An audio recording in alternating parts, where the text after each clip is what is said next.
Cette mise à jour concerne la rétraction des faux plis vocaux, que je mets tout de suite entre guillemets. Si vous êtes avec nous au Gym Vocal, vous vous souvenez peut-être m'avoir entendu dire qu'il restait de la recherche à faire pour cette configuration-là parce qu'on ne savait pas encore clairement quelle activité musculaire en était responsable. Et on sait maintenant, grâce entre autres à Kerry Aubert, que se rétracter ne fait pas partie des possibilités d'action des faux plis vocaux. Il s'agit d'une illusion d'optique, si on peut le dire ainsi. Nous avons l'impression de voir s'éloigner les faux plis vocaux l'un de l'autre, mais en fait, ce qui se passe, ce sont les parois du cartilage thyroïde plutôt qui s'élargissent, qui prennent de l'expansion.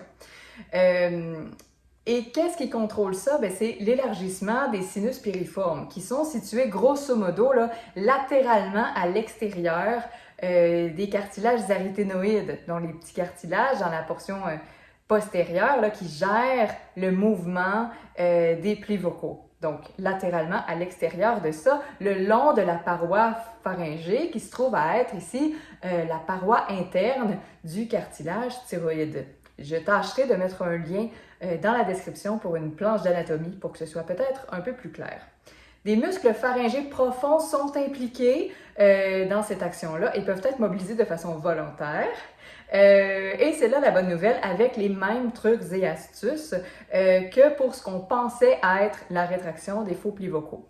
Bref, quand on se met en action avec ces mêmes outils-là, il serait plus juste de dire que nous élargissons les parois du cartilage thyroïde.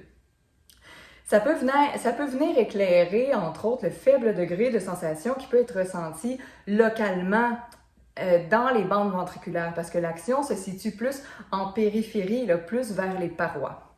Nous pouvons les sentir un peu pendant la déglutition puisque ce sont ces mêmes muscles-là qui raccourcissent et élargissent le pharynx quand on avale, pendant la déglutition. Donc si j'avale, il y a un moment où on sent un élargissement dans le pharynx, donc c'est lié. C'est les mêmes muscles qui travaillent à ce moment-là et qui ont une action d'élargissement pareil, c'est la même chose. Voilà, donc voilà pour ça. N'hésitez pas à vous abonner à la chaîne si les vidéos vous sont utiles, qu'elles vous plaisent et ce sera un plaisir de vous accueillir au gymvocal.com également pour faire équipe ensemble pour vraiment vous donner les moyens de vos ambitions vocales et artistiques. Au plaisir! Vous trouverez juste en dessous un réchauffement vocal gratuit et un défi 4 jours pour améliorer un passage vocal difficile, gratuit aussi. N'hésitez pas!